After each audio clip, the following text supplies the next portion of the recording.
Students, MP English classes में आपका स्वागत है। आज हम आपके लिए आपकी जो कोर्स बुक है, main text book class 9th के लिए जो न्यू सिलेबस में प्रिस्क्राइब हुई है, बी हाइव का फर्स्ट प्रोज लेसन का वीडियो हम जारी कर चुके हैं।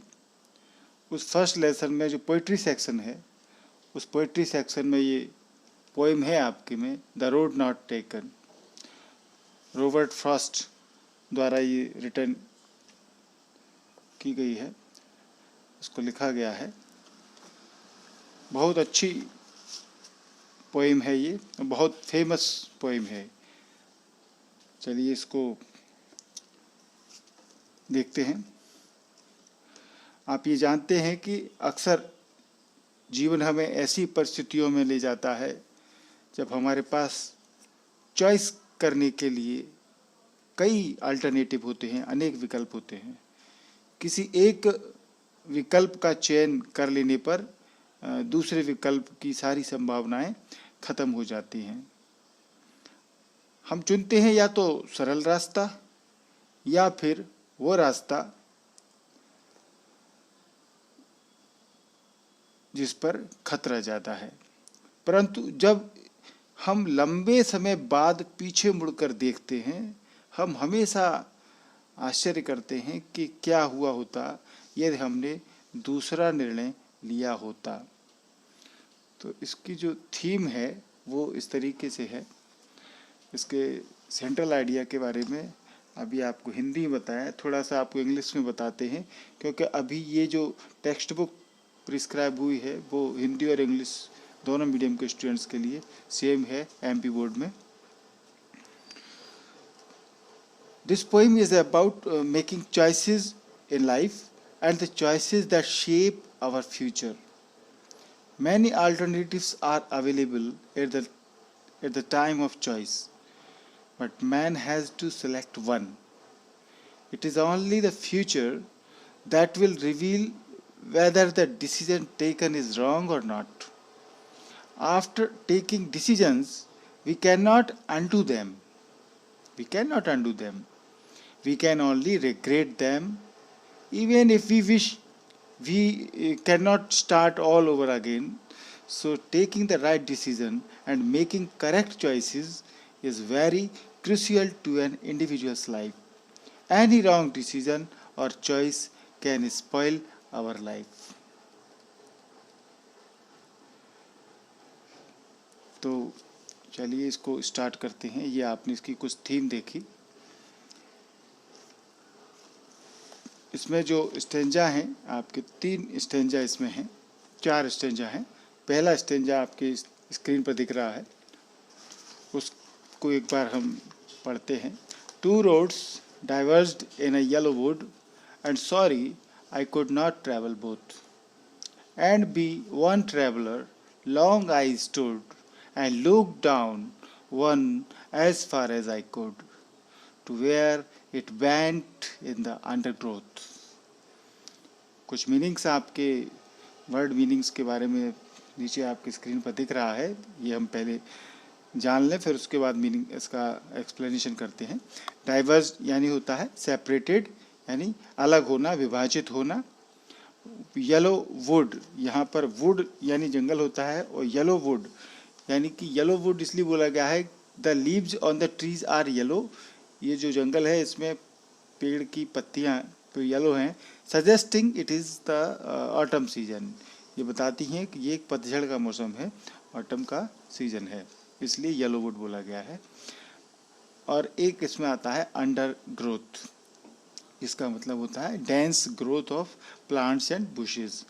झाड़ियाँ, झाड़ झंखाड़ पौधे जो घने जंगलों में होते हैं वो अंडर ग्रोथ है। चलिए अब हम इसका एक्सप्लेनेशन देखते हैं।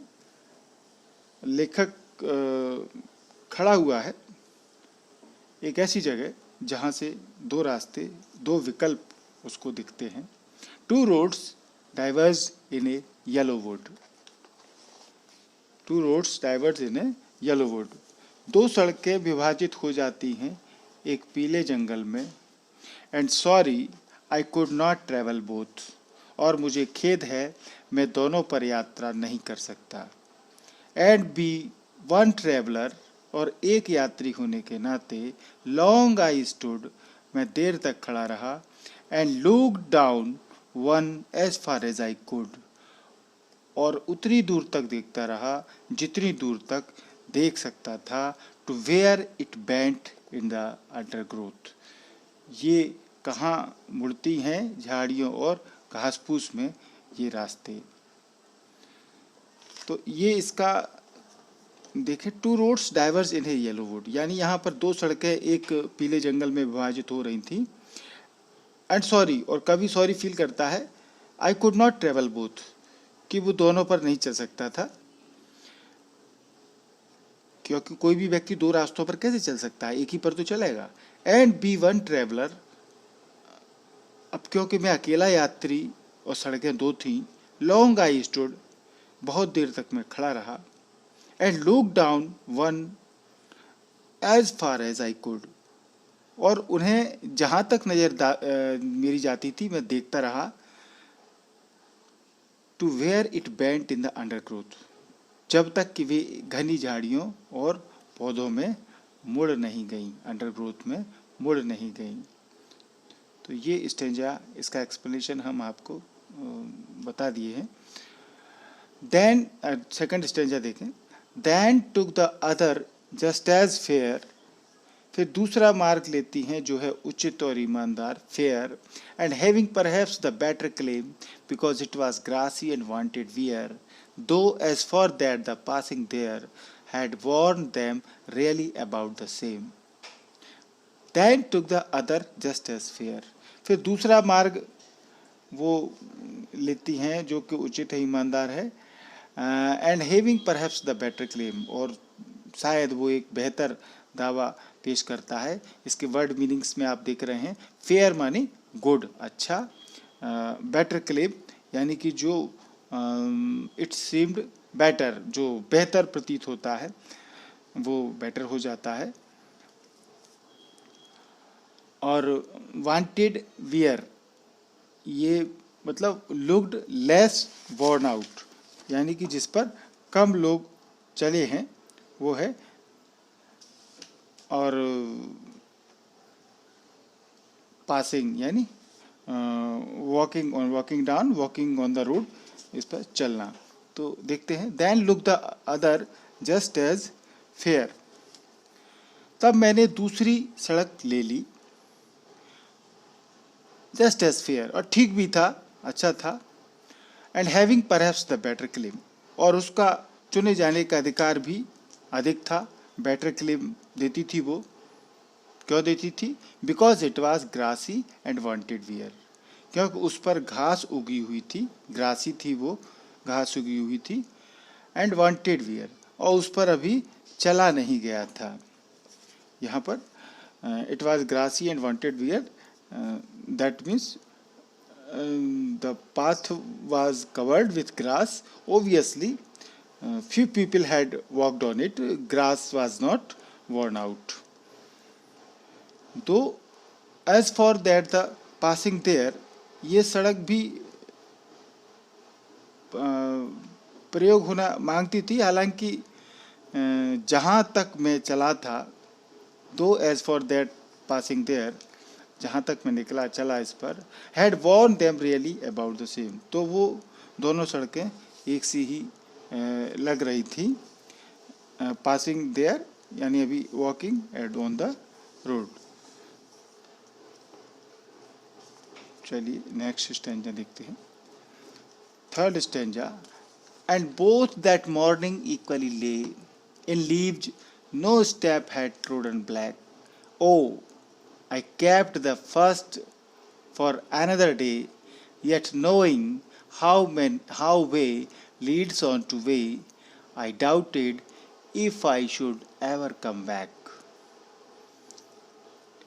इसके वर्ड मीनिंग्स देख ले पहले, इक्वली ले यानी कि वर इक्वली कवर्ड, यानी बराबर रूप से वो ढके हुए थे दोनों, ले माने पड़े रहना, कोई पत्तियां पड़ी हुई थी वहाँ पर, ट्रोडन ब्लैक ये सेकंड लाइन में आया है, ट्रोडन ब्लैक, यानी कि turn the path black by crushing the leaves, यानी कि उन पर चल करके कोई चला नहीं था तो वो काली नहीं पड़ी थी। तो ट्रोडन ब्लैक यानी कोई चीज़ जब क्रश होकर के काली पड़ जाए, टर्न द पाथ, रास्ता black by crushing the leaves, तो चल करके क्रश होकर के उनको रास्ता काला पड़ जाता है। तो ये, और अगला ये इसमें लाइन आई है, way leads on the way, यानी one wing leads to another, यानी एक रास्ता आगे जा कर के दूसरे रास्ते में बदल जाता है। तो चलिए इसको देखते हैं, इसका अर्थ। And both that morning equally lay, और उस समय दोनों सड़कें मेरे सामने थी। In leaves no step had trodden black, और पत्तों को किसी भी स्टेप, किसी कदम ने रौंदा नहीं था, किसी ने भी कोई, यानी उस पर कोई चला नहीं था। Oh I kept the first for another day, मैंने पहली सड़क किसी और दिन चलने के लिए रख ली। येट नोइंग, हालांकि मैं जानता था, how way leads on to वे, कैसे रास्ता आगे से आगे निकलता जाता है, एक रास्ता दूसरे रास्ते में बदलता जाता है। आई doubted if I should ever come back, और मुझे संदेह था कि कभी मैं वापस आ भी पाऊंगा कि नहीं। तो ये इन लाइनों का अर्थ है। यहाँ पर जो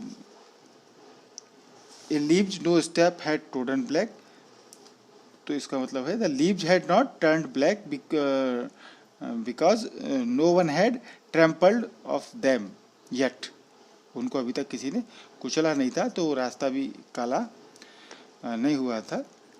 how way leads on to way, that means as one moves one road leads to another, one goes farther and farther. Next stanza देखते हैं, लास्ट स्टेंजा है ये, fourth. I shall be telling this with a sigh, somewhere ages and ages hence, two roads diverged in a wood, and I took the one less travelled by, and that has made all the difference. यहाँ शाई यानी कि आह भरना, और वो आह जो होती है, आदमी लंबी सांस के साथ में जो बोलता है उसको साई बोलते हैं, वो साई ऑफ सेटिस्फैक्शन और रिग्रेट। और वो आह किसी काम के करने के बाद में उसको जो फील होती है, तो वो सेटिस्फैक्शन की भी हो सकती है, संतुष्टि की, या फिर रिग्रेट, या कोई पछतावा किसी काम पर हुआ तो रिग्रेट की भी हो सकती है। और एजेस एंड एजेस हैंस, यानी many years in the future, बहुत बहुत सालों बाद फ्यूचर में यहाँ है। तो I shall be telling this with sigh, मैं इसे बताता रहूँगा एक आह के साथ में। Somewhere ages and ages hence, कहीं पर आज से युगों युगों बाद। Two roads diverged in a wood, दो सड़कें जंगल में विभाजित हुई। And I took the one less travelled by, और मैंने वह ली जिस पर कम चला गया था। And that was made all the difference, और सारे इसी से सारे फर्क आ जाते हैं कि हम किस तरह का रास्ता इस्तेमाल करते हैं। I shall be telling this with a sigh, somewhere ages and ages hence, कभी सदियों बाद भविष्य में मैं एक गहरी सांस छोड़कर कहूँगा कि two roads diverged in a wood, किसी जंगल में दो सड़कें विभाजित हो रही थी। And I took the one less travelled by, और मैंने वह सड़क ली जो लेस ट्रेवल्ड बाई, जिस पर कम चला गया था। And that has made all the difference, और उसी से अंतर आया, यानी मेरे भविष्य में उसी से अंतर आया कि किस तरीके से मैंने पहले सड़क ली थी।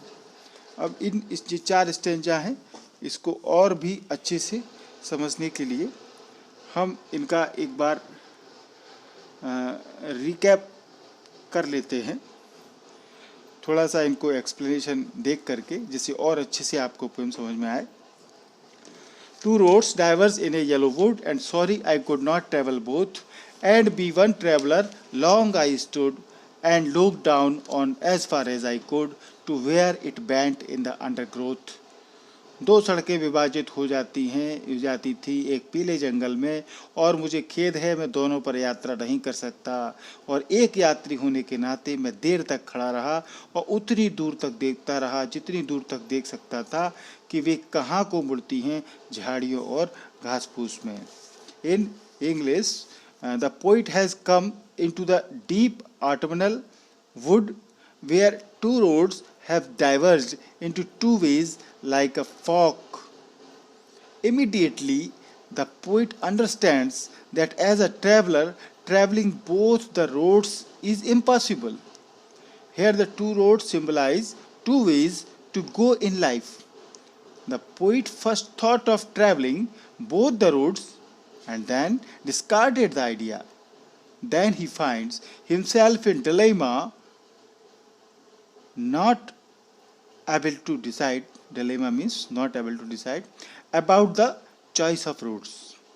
He found that the first road has bent in the undergrowth, that means bushes. The undergrowth here represent the unknown world. ये जो अंडरग्रोथ शब्द है ये बताता है, ये अननोन वर्ल्ड को बताता है, यानी कि एक अज्ञात दुनिया। हम जानते हैं कि जब कभी खड़ा है, एक डिलेमा की पोजीशन में है, एक वो समझ नहीं पा रहा है वो किस रास्ते पर जाए, और आगे उसको जंगल झाड़ियाँ दिखती हैं, और जंगल झाड़ियों का मतलब है कि दुनिया कैसी है पता नहीं है, यानी कि जब वो कौन से रास्ते को चुन करके कहाँ उसको आगे क्या मिलेगा पता नहीं है। आगे जंगल है, झाड़ियाँ हैं, और जंगल झाड़ियों में हो सकता है एक रास्ते पर चले तो उसको काफ़ी अच्छा फील हो सकता है उसको काफ़ी चुनौतियों का सामना करना पड़े, परंतु आगे मोड़ पर जा कर के पता नहीं लग रहा क्योंकि आगे कुछ दिखता नहीं है, जंगल शुरू हो जाता है। तो ये undergrowth that means an unknown world, एक अननोन वर्ल्ड को रिप्रेजेंट करता है। सेकंड स्टेंजा देखते हैं। Then took the other just as fair and having perhaps the better claim because it was grassy and wanted wear, though as for that the passing there had warned them really about the same. फिर दूसरा मार्ग लेती है जो कि उचित और ईमानदारी वाला हो सकता है और शायद एक बेहतर दावा होने के कारण, बेटर क्लेम के कारण, क्योंकि वह घास से भरी थी और चाहती थी कि उसे प्रयोग किया जाए, हालांकि वहाँ से गुजरने पर वह उसे उतना ही खराब वास्तव में कर देगी, ऐसा मान के चलते हैं। In English, the poet in this stanza selects the road that appears at first glance to be less traveled. This stanza suggests that he has an independent spirit and does not wish to follow the crowd. इस stanza में कभी ऐसा लगता है जैसे कभी एक independent spirit वाला है, मतलब उसकी आत्मा फ्री मानसिकता वाली है, वो फ्री है और वो does not wish to follow the crowd, वो भीड़ का अनुसरण करने की इच्छा नहीं रखता, भीड़ की तरह वो नहीं चलना चाहता। जैसे भीड़ सरल रास्ते को और सभी लोग चलते हैं, वो थोड़ा डिफरेंट, कठिन, कम जिस पर लोग चले हों उस रास्ते को अपनाना चाहता है। After a moment he changes his mind, concluding that both roads are equally worn out. ये भी कंक्लूजन में लगता है। थर्ड स्टेंजा देखें। And both that morning equally lay in leaves, no step had trodden black. Oh, I kept the first for another day, yet knowing how way leads on to way, I doubted if I should ever come back. और उस सुबह दोनों बराबर रास्ते पड़े हुए थे और पत्तियों को किसी भी कदम ने चलकर काला नहीं किया था। ओह, मैंने पहली वाली को दूसरे दिन के लिए रख दिया, ये जानते हुए कि रास्ता किस तरह आगे और रास्ते पर आगे जाता है। मुझे शक है, डाउट है कि मैं कभी वापस आ पाऊंगा या नहीं आ पाऊंगा। That means in this stanza the poet express their inner feeling that the leaves cover both roads equally. Leaves cover both roads equally. No one this morning has yet taken either path, for the leaves lie undisturbed. दोनों रास्तों पर पत्तियां पड़ी हुई है, कोई भी पत्ती डिस्टर्ब नहीं हुई है उस सुबह जिसकी वो बात कर रहा है. This symbolizes that the choices in the open to the poet are both unknown to him. The poet remains committed to his decision to take the road he had previously selected, saying that he will save the other road for another day. This symbolizes that he will make the other choice in life only if he is not satisfied with the results of the first choice. He observes that he will probably never pass this way again, as one path leads to another, and thus will never have an opportunity to take the other road. This symbolizes that he will not be able to take the second choice in life at all. Fourth stanza देखते हैं. I shall be telling this with a sigh, somewhere ages and ages hence, two roads diverged in a wood, and I took the one less travelled by, and that has made all the difference. मैं उसे ये बताऊंगा, एक मतलब feel करूंगा एक आह के साथ में, कहीं पर आज से युगों युगों बाद कि दो सड़कें जंगल में डाइवर्ज हुई, विभाजित हुई, और मैंने वह ली जिस पर कम चला गया था, और इसी से सारा फ़र्क आ गया ज़िंदगी में. इसी से सारे फ़र्क आ जाते हैं कि हम कौन सा रास्ता चुनते हैं, सरल रास्ता लेते हैं जो जिस पर भीड़ चली होती है, या कठिन रास्ता लेते हैं जिस पर कम लोग चले गए होते हैं. पर यह भी होता है कभी सालों बाद कि हमको लगता है कि हम कोई फ़र्क नहीं पड़ता कौन सा रास्ता हमने चुना, क्योंकि दोनों रास्ते पर लोग चले गए हैं. ये बहुत दिन बाद हमको पता लगता है. तो in this stanza, the poet expressed that in years to come, the poet says he will be telling others about the choice he made. He will be telling others about the choice he made, meaning that he will talk about what decision in life he took. While doing so, he will sigh, either with relief that he made the right choice, or with regret that he made the wrong choice. Whether right or wrong, the choice will have had a significant impact on his life. So, ये आपकी poem हुई, अच्छे से आपको समझ में आ गई होगी. नया सिलेबस है, इस तरह के हम लेसन्स आपको लाते रहेंगे. केवल आप MP इंग्लिश क्लासेस को देखते रहें. यदि आप हमारे व्हाट्सएप ग्रुप की क्लासेस को जो अलग अलग 9 to 12 तक चलती हैं ज्वाइन करना चाहते हैं, तो आप इस नंबर जो आपकी स्क्रीन पर है उस पर आप मैसेज करें. पर मैसेज के साथ में आप अपना स्कूल का नाम और डिस्ट्रिक्ट लिख करके दें. उसके बाद हम आपको इस ग्रुप में ऐड कर देंगे या फिर आपको लिंक भेज देंगे. जिस भी तरीके से आप जुड़ना चाहते हो, और नहीं भी जुड़ना चाहते हैं व्हाट्सएप ग्रुप से तो कोई बात नहीं, आप MP इंग्लिश क्लासेस का चैनल देखें, आपको सारे वीडियोस पर मिलेंगे. और भी बेहतर हो कि आप इस चैनल को सब्सक्राइब कर लें. सब्सक्राइब करने से ये सारे वीडियो जैसे ही मैं बनाता हूँ तत्काल आपके मोबाइल के नोटिफिकेशन में पहुँच जाएंगे, और वो अपने आप आपके मेल के इनबॉक्स में आपको दिखेंगे. तो कुछ भी करने की भी ज़रूरत नहीं है. ये आपको केवल ये जो नीचे सब्सक्राइब लिखा हुआ आ रहा है, आपका वीडियो चल रहा है उसके नीचे ये सब्सक्राइब लिखा हुआ है, आपको इस बटन को दबाना है.